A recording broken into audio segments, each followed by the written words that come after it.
Thank God it's Friday, but before we get into the weekend mood, let's do business. It's 55 minutes of current and relevant business conversation. That's what we'll do here on Business Morning. I'm Ini John McQuang. We start from the global space as usual, where all prices were set for a little bit of a strong move today, which uncertainty over the efforts to end the war in Ukraine, that's also lending some concerns to that. So when we look at the numbers for this morning, we see that it's green, not so green, but it's green anyway, 0.18% for Brent at $67.79 a barrel. WTI is also green, 0.2%. $63.65 a barrel. We'll know that talks are on to end the war in Ukraine. That's top on the list. And Russia said that some attempt to resolve the security issues relating to Ukraine without Moscow's participation were a road to nowhere. So, of course, that fits into more uncertainty in the space for investors. And then US President Donald Trump announced an additional tariff of 25% on Indian goods from August 27 because of India's Russia crude purchases, which make up about 35% of its overall oil input. That's in India. And then we come here to Nigeria, where the United Kingdom has secured its position as a top source of foreign capital for Nigeria, with investors from the UK injecting a staggering 5.5 trillion naira, that's about $3.68 billion into the Nigerian economy in the first quarter of 2025 only. And this figure, which is the latest of capital importation report from the National Bureau of Statistics, represents an impressive 65.26% of total capital inflow for that quarter. That's the first quarter of this year. And data reveals a substantial increase in British investment, with the first quarter figure making a 29.2% rise from $2.85 billion recorded in the last quarter of 2024, and a massive 103.9% jump from the $1.81 billion invested in the same period in 2024. This highlights UK's growing confidence in the Nigerian market and its crucial role in the country's external financing. Overall, Nigeria's capital importation for the first quarter stood at $5.64 billion. That shows a 10.9% increase from the previous quarter. And more good news for Nigeria. The foreign exchange reserve went up to $41 billion, and that's the highest since 2021. This, according to Central Bank of Nigeria. The reserve rose steadily from $39.5 billion at the beginning of August. The increase is driven by stronger crude oil production, higher non-oil exports, and more capital inflows. We just told you about UK's contribution to this. Well, the central bank says that these factors have helped reduce imports and stabilize the foreign exchange market. CBN Governor Olayemi Cardoso believes that the reserves now give the country nearly 10 months of import cover, reflecting progress in efforts to strengthen the economy and maintain currency stability. And still with the government, the Debt Management Office says it is set to offer 200 billion naira in the latest federal government bonds auction for this month. According to a circular that was posted on DMO's website, the exercise is scheduled to take place on Monday, the 25th, that's this Monday, with settlement fixed for Wednesday, August the 27th. The offer comprises two bonds of 100 billion naira FGN July 2030, which is a 5-year tenure reopening, and 100 billion naira 17.95% FGN June 2032 bond paper, which is a 7-year tenure also reopening. At its last auction in July, the DMO successfully allotted across the two reopened bond offerings with a total of 185.9 billion naira. That auction garnered about 39.07 billion naira in total subscription for the 5-year FGN April 2029 bond, and impressive 261 about that for a billion naira for the other one. And still looking for ways in which, of course, to improve those non-oil exports. The federal government on May the 5th had approved the Nigeria First policy, or the Manufacturers Association of Nigeria are worried that perhaps the implementation is not as fast as they expected. And so they had a meeting to discuss that in Lagos. Manufacturers under the aegis of the Manufacturers Association of Nigeria are here to discuss driving economic growth, the role of Manufacturers Association of Nigeria in advancing the Nigeria First policy for sustainable development.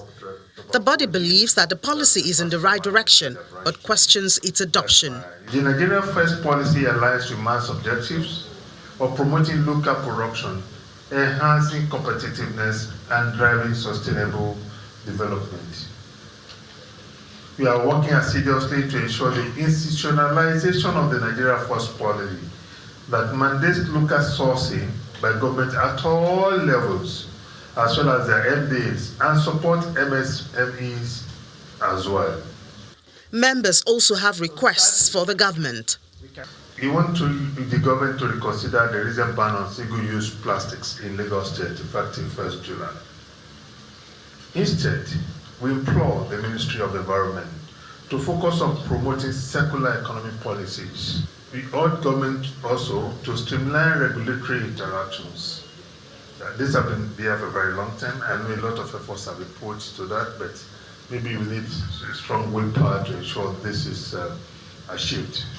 While the requests are noted as essential, the Nigerian Economic Summit Group is asking MAN to hold its part by pushing for a better operating environment from the government. MAN must become a driver of national industrial transformation. And in practical terms, this means MAN must continue to champion import substitution by building strong local supply chains. You must seek to deepen linkages to agriculture, to mining, and to manufacturing so that we can retain value within Nigeria. The Nigeria First policy, which was endorsed by the Federal Executive Council during its meeting in May 5, 2025, prioritizes Nigerian manufacturers, service providers and contractors in all its procurement activities, and the government has promised to begin assessment of compliance by all ministries, departments and agencies. In a domestic market that is structured. All right, so that's manufacturers worried about, the adoption and implementation of the Nigeria First policy and how it's especially being practiced by those who implemented it or those who started it, which is the government, especially at the top. But now let's talk about power. In recent times, the GENCOs have been in the news a whole lot. For instance, let's give you a little bit of timeline of some of the highlights of the news items that we've seen. So there you have it. In April, the GENCOs warned of imminent shutdown because of a debt of about 4 trillion naira, and they say most of it owed, or all of it owed, by Nigerian government for electricity. So that, of course, is one. And then President Bola Tinubu intervened. He said to meet with GENCOs, that was in May, over that 4 trillion naira debt to avert power sector collapse. And then in June, there was an order that all grid-connected power generation companies in the country to integrate their operations. That was in June. And then after that, in July, we also had one more, which is the National Supervisory Control and Data Acquisition System. Okay, that was the order that was given in June. And then in July, the 4 trillion naira bond program that's supposed to help clear the debts owed to power generation company. That was announced by President Bola Tinubu. Now, let's find out what's going on. Because when you talk about revenue in the electricity sector, the discos are supposed to be the first point of contact with the consumers, yes? But, I mean, let's get someone who is inside the industry to help us understand what all of this means and a whole lot more. We have the director at West Power and Gas, Mr. George Atomi. Mr. Atomi, good morning and welcome to the program. Good morning, Elaine. Nice to see you again. Great. So this morning, you're not wearing your legal hat. You're wearing your power hat. You're wearing your power hat, and we intend to get as much knowledge from you as possible. So, I mean, I'm sure you've seen that timeline, especially when it has to do with this 4 trillion naira debt and government, you know, and we know that the discos are supposed to be in between all of this in the value chain to collect the revenue from consumers and back into the system. Help us to understand what's really going on here. Now, what's going on is the attempt to address the liquidity crisis, which has always been the underbelly of what the power sector should be like. Power, as you know, is generated, transmitted, and then distributed. And then from the revenues collected by the distribution company, it is expected that the entire value chain is then fed with that amount.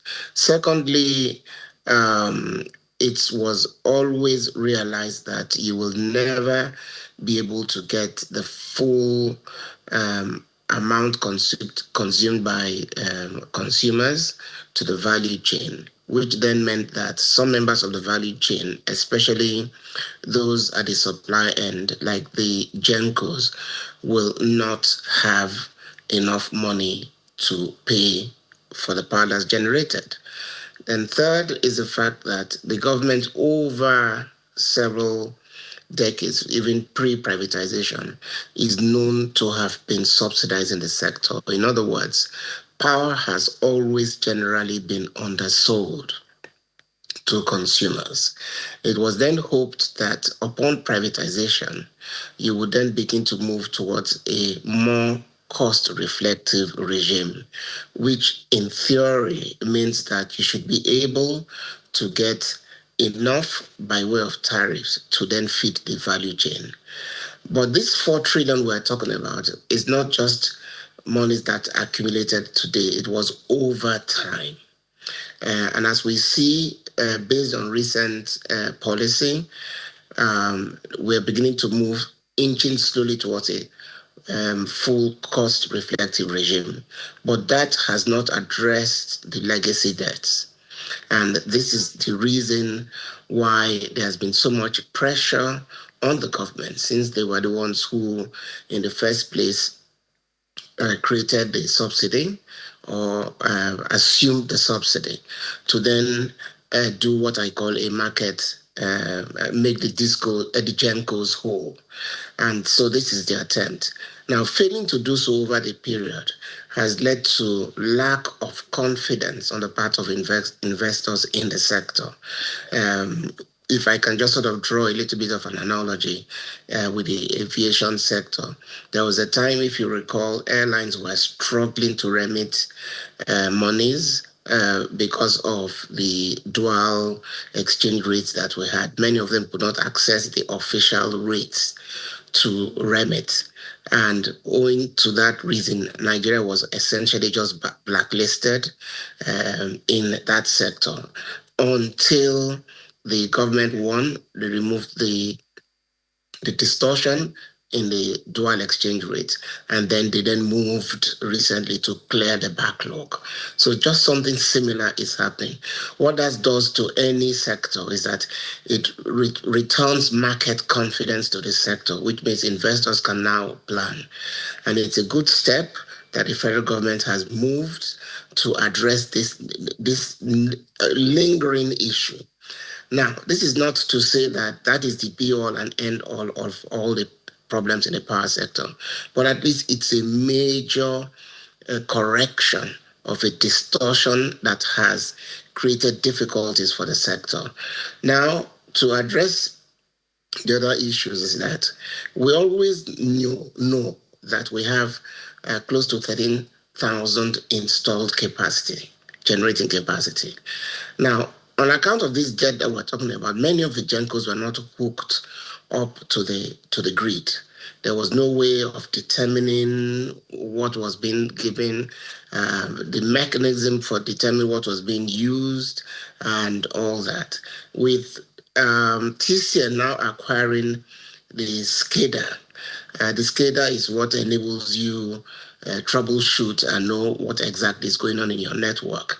There's this order now requesting that all GENCOs should now be connected to the grid. This is to create certainty about how much power, because we always bandy figures around how much power we truly have available in the sector. So that's on the supply end. Then you now look at the transportation end, which is the TCN. We know that this TCN has had problems with the grid. Grid is antiquated. There are moves to modernize it, which you must modernize so that it can wheel more than 5,000 megawatts. It's struggling. Anytime it tries to wheel above 5,000 megawatts, it leads to grid disturbance. So that's often a problem the sector has had to battle with, because no matter how well the generating side is generating power, if all you can do is wheel half or less than half of that power, there's not much the distribution companies can do. The distribution companies will only manage what has been willed to them, which will then give to customers. Then we come to the distribution end. The distribution end also has its challenges. Again, the measure by which a distribution company works, its ability to reduce the ATC and C losses, the aggregate technical, commercial, and collection losses. And the discos have been given various levels at which they must curb these losses. It's a struggle because the disco network, many of them require upgrading, if not total overhauling, so that you don't have this incessant outage. Even when there's power, at times it goes on, it goes off. Once there's the whiff of rainfall or a storm, it goes off. All these have to do with systems that are not robust enough to deal with the vagaries of disturbances externally. So the discos themselves need to upgrade their networks. So if you then look at then how the value chain works, you deal with generation, then through measures that have been taken, we deal with the issue of TCN. And then on the distribution side, you now begin to have more robust networks. I think we will be well on the way towards having a holistic power value chain that addresses the needs of Nigerians. To give an idea of how difficult this problem is, if you remove if you just remove what it takes for individuals to privately power their needs, you give an idea of how very lucrative this market could be. So really, it's a market that's crying for patronage, but it must start with policy, and that's now being addressed, and then we can then see how investors react to it. So this is really what's going on in the power sector. Mr. Itomi, but also help us to understand the aspects of subsidy and, the service reflective or cost reflective pricing, which is what, we've had several conversations on this. What's the status of subsidy now in the electricity sector? And from what you hear, what can consumers expect in the coming days? In the coming days, as I told you, I always liken the power sector to any economy that has gone rogue for a long time. It's like a car going downhill. Before you come up, you must get to the bottom and then start coming up. I'm hoping that at this point, I think we've reached the bottom of the power sector. We're now beginning the arduous climb back up. And that's why it is important to have this alignment I just discussed. Because once you have that alignment, then you'll be well on the way to addressing consumer needs. And then don't forget, like the telecom sector, the power sector too is going to go through technological disruptions. If you recall, when we had only landlines in Nigeria, nobody expected that the mobile telephony would become as robust as it is until GSM technology came. And that has totally changed the landscape of the telecom sector. We're going to see renewables do the same thing with the power sector. And with renewables and other forms of power. Right now, the major source of power is through our thermal plants, the gas, which is gas is a feedstock.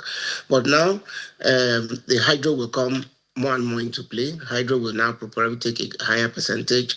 Then we'll be looking at solar, we'll be looking at waste to power. We're beginning to see states locking into that. And talking about states, one of the things we consumers should be looking forward to is how a lot of the reforms in the power the power allocation now works to the benefit of consumers. States can now participate in the entire value chain.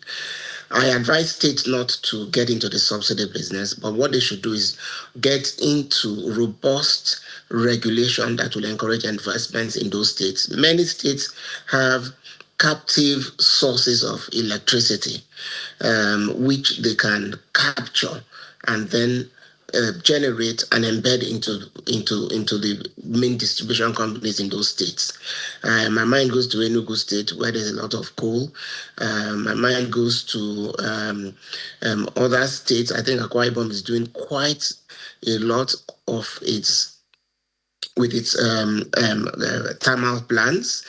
Not everything they produce there goes to the grid. So with the state actors coming in, provided there is, again, a synergy created between state regulators and the national regulator, we will begin to see that the sector will slowly begin to address the needs of Nigerians. We cannot wait. I cannot say it enough that power is the bedrock. It holds the key to the diversification of this economy. So it's a no-brainer. It's a non-starter for us not to address the sector in the way we should address it. We should give so much priority to it. Power, in fact, is even tied to our own security, to national security. It's tied to your food security. It's tied to everything. It powers just about everything. It's even tied to your happiness as an individual. So you can see why people get so passionate whenever we discuss the power thing. But then we must not allow emotions to run away from what needs to be done. Some people are saying, oh, go back, cancel the privatization, get government back. Please, that's not the way to go at all. It's ill-advised. It will just take us back to square one. No government can survive a subsidy regime because it becomes heavily political. You can already see what's going on with Enugu Disco and the mainstream or what the main disco there, the power group there. They're not happy with the way the regulator interjected with regard to tariffs. There is a tariff methodology. And the way it happens is that the disco is the one who originates the request for a tariff increase based on studies it has done, because they are the ones who deal with the consumers. They present this to the regulator, who then looks at so many other factors and then work out a tariff method. But the regulator should not just announce a tariff without even consultations with the disco. Because how does the disco meet with its operating costs? If you are saying they should clip off a certain amount of money and you have not told them how they can recoup that one. All right. So we need alignment, we need collaboration, but all in all, I think we're moving in the right direction. All right, Mr. Itomi, thank you so much for that. I remember when that Enugu incident or announcement was made, and a lot of people were citing, oh, let's do like Enugu, other states to copy, but I guess they did not understand exactly the background and the backstory of it. But thank you so much, Director at West Power and Gas, for sharing the insights with us. In early 2025, this year, female population of Nigeria has been estimated at about 115.4 million. That's according to Data Reporter or Global Digital Insights and Statista. And this represents almost 50% of Nigeria's total population, which has been placed at about 235 million. Now, let's see women in focus. Women constitute 65.8% of those in senior and middle management representation. But guess what? When you get to the higher hierarchy in leadership position, it's low. 18% of women only 18 own houses of their own or jointly. 15% own lands. In 2024, 3.9% seats of the national parliament were occupied by women. Now, we've heard a lot of women projects and programs by the government. World Bank supported, there's the NFWP, the World Bank supported initiative. There's the Nigerian Women Microcredit Program, and there's the Women's Fund for Economic Empowerment and Business Development. The latest, when Dr. Okonjo-Iweala went to Aso Rock, is the federal government unveiling an ambitious plan to empower 10,000 women-owned export-ready businesses by 2030 and enable 3,000 women-led small businesses to access international markets by 2037. And the initiative, announced at the launch of the Women in Export Development Initiative, is supposed to boost women's participation in global trade. Let's see if we should have hope in this, or if it's just one of those programs. We have right here in the studio Mr. Adenike Adeyemi, not a new face on the show, the Executive Director of Faith Foundation. We are fighting this cause together. About time. Are we making progress, though? So I think we are, and this is a very good initiative, I will say. Like you said, we have about 50% of women as part of the population, and we see that in terms of the micro, small, and medium enterprises, we have 48% of women, and we continue to see that gradual growth. But if you talk about like the digital economy, only 30% of women play only 30% in terms of the digital economy. And there's so much opportunities that we're leaving behind by not bringing women into that. So the WIDE program that was recently launched, and thankfully it's not just Nigeria, this is a World Trade Organization program with the International Trade Center, working in collaboration with the Federal Ministry of Industry, Trade and Development, and also the Nigerian Export Promotion Council, really positioning women through knowledge, through skills, access to markets, access to network, and also funding to effectively play in the digital economy as exporters. I think that's a great program.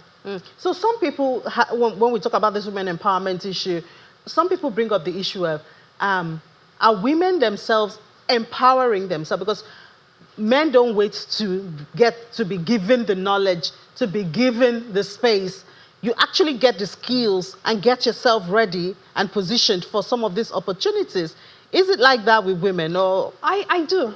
At least the women I know, the women we support at Faith Foundation, I do. Women understand that they're usually excluded from so many things. So let's talk about the export space. If you think of, if you're in the agribusiness value chain, for instance, you're getting products, you're producing them, you're exporting them, you face so many barriers in terms of access to markets, in terms of infrastructure, in terms of policy, in terms of customs, border patrol. You can imagine people that sell maybe within the West African markets and have to move their goods across those borders, and the type of harassment and even sometimes in some cases abuse that they get exposed to.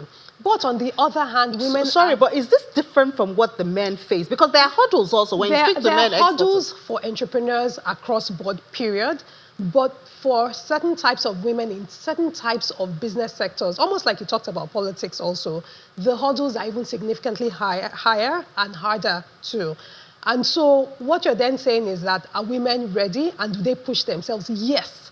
So in a lot of situations, we've seen that women provide themselves to training, provide themselves to knowledge, provide themselves to exposure and learning. And when programs like this are then done that specifically address women peculiarities, what you're then saying is that what can we do differently that enables women to access markets with less barriers and easier ways than anybody else in general. So I know we're talking about women in export, but I mean, the findings also show that while you see women maybe as managers and all of that, the higher you get in the hierarchy, the less women you see. Yes, so same with data on women entrepreneurs in Nigeria. So most of the women that play now in entrepreneurship are within the nano and micro levels. By the time you get to medium-sized business, small and medium-sized businesses, they're less than a quarter. And part of that barrier is access to institutional financing, so growth capital. So this is not small grants and the like, but also access to wider markets beyond family and friends and sort of like their closer communities. And if you want to move women to then play in larger businesses, to be able to play in spaces where their products, their services compete favorably, and also they can also overcome a lot of the institutional barriers, you probably will then need to create dedicated programs like this that provide capital like this does in different ways, and also look at the institutional barriers and make special provisions for women through partnerships, through like the policy partnerships or the institutional partnerships like you have with the WIDE program. So in the formal space, payment, salary parity, is that still an issue in the country? What do you mean? Can you clarify? So that sometimes the women are paid less than their male counterparts. Well, I know that in some reports, like I know McKinsey recently released a few reports around women on boards, women in work environments, and you definitely do see that. You do see that in particular with some sectors. So that still exists. Same thing again with women entrepreneurship, and that's why you need policies and initiatives that address that, but specific to the spaces that those happen. But more importantly is even understanding why is that happening. Is it that maybe there's no support? Is it that there are no policies that enable that? How do you also make sure that you have supportive systems and networks and mentoring programs that also provide hand-holding for women to be able to see the opportunities that there are? Number three would also be putting in place things that enable that. So I'll give you an example. With a lot of the programs we do for women, we provide things like home care services for children, because a lot of time women are the care bearers and caregivers of their homes. They need to take their children to school, pick up their children from school, and if they're doing programs and have capacity building programs, they need to be able to bring their children there. So we have programs where we have creche services that are available and mobile creche support that's also there. So if you don't understand what's preventing women from accelerating their careers, whether within the corporate spaces or growing their businesses to the extent that they can, should they decide to be able to do that, you'll be designing programs, like you said, empowering women empowerment programs, but if they're not solving the issues, it will just be running the programs and it won't address the problems that created them in the first place. But I guess with conversations such as this, which is now commonplace, it's now out there that if you really want to empower women, you also have to look at, what I call it, the softer side of it, the caregivers and the care. So it's a holistic look. So you look at the things that will build their capacity first of all. So do they have the right knowledge, the information, and the resources first? You provide that. Then what are the specific barriers that are there? You also understand that, but you can't understand that if you don't bring women to the conversation. You also don't say, because even in our case, we started providing that care support because the women told us that this was an issue they have, and then that support was made available. And so even if you look at this WIDE program and initiative, it's the same thing. Yes, women want to trade, and they do trade informally, also within the region, and they recognize that the opportunities like the EFCFTA that make that available, but still there are institutional barriers, there are cultural barriers, and sometimes there are industry-specific barriers. So understanding that then means you then have to create initiatives that help to do that. Part of the support that this program gives, for instance, is access to networks, access to mentoring of people who have been able to grow their businesses, export their businesses, use the digital economy to expand, so that they're also providing mentoring and hand-holding support, and the other women are not making the same mistakes that they had made in their So contrary times. to former perception, women are helping women now. Women help women. For my example, I've seen a lot of women that have supported my growth and my development, and I think in both sides too, there are cases where men may not help men, and we have that. All right, thank you so much for what you do. Thank you. And also for, always reaching out there and being available when we need you. Executive Director of Faith Foundation, Ms. Adenike Adeyemi. Thank you for your time. Thank you very much. All right, now Bauchi State, they seem really, really determined to explore some of those resources they have in their state, and they brought the conversation to Lagos to meet with the private sector for this. are going to be under 9%. Exploring the vast potential in solid minerals and other natural resources in Bauchi State has brought representatives of the government to Lagos. The meeting is with players in the private sector involved in different stages of production in the real sector. It had become imperative for us to leverage on the abundant potentials we have in agriculture, livestock production, the extractive industry, renewable energy sources, and a large human capital base, among others, in order to create a trajectory of sustainable development and prosperity for the state and the country at large, hence the need for the summit. The summit, with the theme, Rebuilding a Resilient Economy, Optimizing Investment and Partnerships, aims to bring together key stakeholders from across the domestic and foreign investment landscape, including government officials, industry leaders, and entrepreneurs and prospective investors. The state has also come with a demonstration of their preparedness to attract and cater for investors. This is the investment climate in the state at the moment. We are ranked 4th in terms of ease of doing business in the state, and we have a lot of incentives for investors to come in. Maybe when we go deeply into conversation, we get to talk more. This is the proposed state economic oil and gas free trade zone, as we've showcased during the last video. It has different sectors of the economy. If you see it from the trailer park, medium industry, waste management, agri zones, recreational zones, the heavy duty industry, the light industry, the settlement, the power plants. Thank you. Thank you very much for the kind introduction. The narrative seemed attractive to the Deputy High Commissioner of the Canadian Embassy in Nigeria. It is important for us to, of course, make an effort to take part in different trade missions that take place to Canada, but also for Canadian companies and Canadian stakeholders to come to Nigeria and see for themselves what I'm seeing myself here. And what I see is absolute tremendous leadership, tremendous entrepreneurship. What I see is opportunities across different sectors, from infrastructure to agriculture to creative industries and beyond.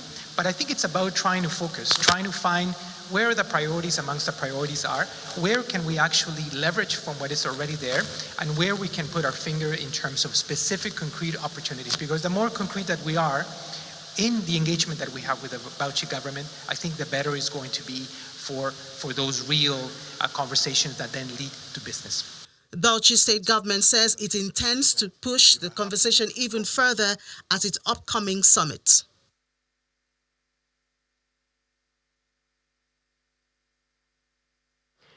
All right, now, so Bauchi State, they're asking you to be part of their development or development of their natural resources, and we do know they have a lot of mineral resources, apart from what Nigeria has as human and all of that. And talking about human resources, let's talk about our labor force and have some numbers right there concerning our labor force. We see that when we talk about our labor force, for the first quarter of this year, for the first quarter of last year, 2024, we see that employment has been a major conversation, especially, with the new system employed by the MBS. But let's see. The labor force participation rate among working population in Nigeria stood at 77.3% in the first quarter of 2024. That's a slight decrease from what we had same period the previous year. That was the previous quarter in 2023. The rate is higher, however. In rural areas, we see 82.5% compared to urban 74% in the same period. The employment to population ratio stood at 73.2%, unemployment at 5%, and you say 5%, but we've gone past that. Now, the women, we just talked about women, have 6.2% facing higher rates of unemployment compared to the male counterpart. Employers frequently report that graduates lack essential skills for modern workplace, and this includes digital literacy, with a report indicating 85% of graduates lack basic digital skills, critical thinking, problem solving, and effective communication. 84% of employed population are self-employed, with rural areas having higher of 91.9. Only a small portion of about 11% of employed Nigerians are wage or salary earners. This is according to a 2024 report that indicates that 37% of employed Nigerians earn less than 100,000 naira. Of course, in Nigeria of today, you wonder how many things you can do with that. Anyways, so this is what we're going to discuss now. Those skills and the gap, perhaps, that's leaving a lot of people unemployed in Nigeria. That is what we'll be discussing, closing that gap. A lot of people say the digital skill seems to be missing at this time, and we know that the world is heading towards technology. So let's talk about that with HR corporate comms and change management expert, the founder and director of Temploy, right here in the studio, Juyi Benson. Ms. Benson, good morning and welcome to the program. Thank you. Good morning. Thank you for having me. Good to have you. So, I mean, a lot of people say if you say you're unemployed in Nigeria, it's because you don't have the right skills. You are in HR. How true is that? It's true, I would say 50%, but it's not entirely true. There are people that have skills that do not have jobs, and there are people that have jobs that really do not have the skills. How do we balance that out? Well, I think everybody should really work on developing their skills. When you started talking, those are some of the things I wanted to mention. Critical thinking, problem solving, they are real skills that are needed today, in today's world of work. Before you go to school and you get the technical skills, but a lot of problems are coming up on a daily basis, and employers need people who can solve them. And these problems are new problems, not problems that people have ever experienced before. So it's not enough for you to say, oh, I've never done this before. It's for you to apply yourself and think, how can I actually solve this problem? Because if it's a problem, it means there's a solution for it. But when people go for interviews and all, employers ask for your certificates. Yes. I go to the university, I get my first degree, I get my second degree. How do you know my ability for these new problems from that? And it's a couple of minutes of interaction. Yes, but even in the interviews, beyond just asking for your certificates, they actually ask you some questions. How do you apply yourself in answering those questions? Some of these questions are things that, I mean, right now we're in an internet age. There are questions that if you go online and research, you would find, tell me about yourself. I mean, you ask people, tell me about yourself, and they're still telling you about their local government and the number they are in the family and all of that. And those are not, relevant questions for employment. So what you find is that when they ask you, for example, give me an example of a time when you've demonstrated teamwork, or give me an example of a time when you demonstrated leadership skills, and you cannot answer those questions, how is an employer going to know that you can actually defend that certificate that you have? So it goes beyond the certificate now. Right, these days the certificate is just the basic level. But you still need the certificate, or it doesn't really matter? Well, it depends. For a lot of jobs, you still need the certificate, right? I mean, if you want to be a doctor, there's no way. The fact that, like somebody will say, the fact that you were born in a bakery does not make you a bread, does not make you a loaf of bread, right? So what happens is that you need certificates in some jobs. But for a lot of jobs these days, you can self-teach, you can, go on YouTube and all of that. But the fact is, whether you have the certificate or not, improve yourself, acquire more skills to ensure that you actually are above the pack. A lot of people are looking for that very job that you're applying for at every point in time. So what skills do you think is most sellable now? You say people apply yourself, get knowledge, go to the internet and all of that. What areas do you think people should actually be really looking at? I would say critical thinking, and the reason I say that is because we have a whole industry today being dedicated to mimicking human intelligence. That's artificial intelligence. That tells you that there's a lot about human intelligence that is useful to the entire world. And if people cannot apply the intelligence that they have for themselves, then what happens is that a lot of jobs are now being taken to artificial intelligence. So that's the one thing you have above every other person, every other thing, every other animal or so, that you have an intelligence that can be applied to different situations. So I did a bit of research to see what skills or top hiring industries, and this is for 2024. And what I found, if we could have that slide on, that the leading sectors for hiring were ICT, telecommunication, NGOs, education, teaching, banking, and healthcare. And top roles were accountants, very much in demand. I won't lie, I was surprised to see that. I thought everything was AI now. A significant increase, and then there's sales and marketing, engineering, procurement officer. That's understandably because logistics is taking a whole lot of a new phase now. So, I mean, I was just shocked at the accountants. I thought I mean, now we don't need accountant. Everything you can take accounting is a very technical skill, actually. I mean, and it's something that, you know, when you talk about balance sheets and profit and loss and all that, if you don't know it, you don't know it. So it's something that you still need people with the skills to be able to, you know, develop those things, especially because when preparing financial statements is some form of a regulatory requirement. So it's something that you cannot do without. And you have to go through the ropes. Yes, you have to get go through the ropes. Get chartered and get all those papers. Yes, and because again, there's some intelligence attached to accounting. So it's not just about just putting the numbers together. It's about making sense of them and helping, you know, the organization make sense of them as well. Maybe we can make AI do it for us now. Well, AI can do it, but I still think that whatever we give to AI, our intelligence is still one step higher, and so we should not give everything to AI. I don't think we can give everything because somebody has to write the program for AI to function. Yes, but they are writing the AI to mimic us, and That's what I'm saying. If there's somebody writing the AI to mimic humans, it's somebody's brain that's doing that job. Yes. It initiates from the human brain. Yes, exactly. So when people say AI taking over our job, I think it's really funny. No, but it's because a lot of people are now, you know, leaving their thinking behind and just typing everything into AI to do for them. And sometimes AI itself will tell you, I do not give correct answers all the time. And so you need to double check that. So that's something that people need to learn to do as well. Okay, so let's also see those other leading roles, top hiring industries like teaching, NGOs. NGOs could be any sector. Humanitarian, climate change, and all of that. Banking, healthcare. These are the top hiring industries. ICT and telecommunication, we understand that so well. So, I mean, for an individual building up a career now and all of that, what strategies do you think? I know you talked about critical thinking, and that's really wide, and kind of suggests that you need something natural to build on first. So what areas do you think an individual building a career or want to switch a career, you know, what should you be looking at? What should you do? I think the first thing is to understand what you want. When I ask people, what kind of job are you looking for? They say any job.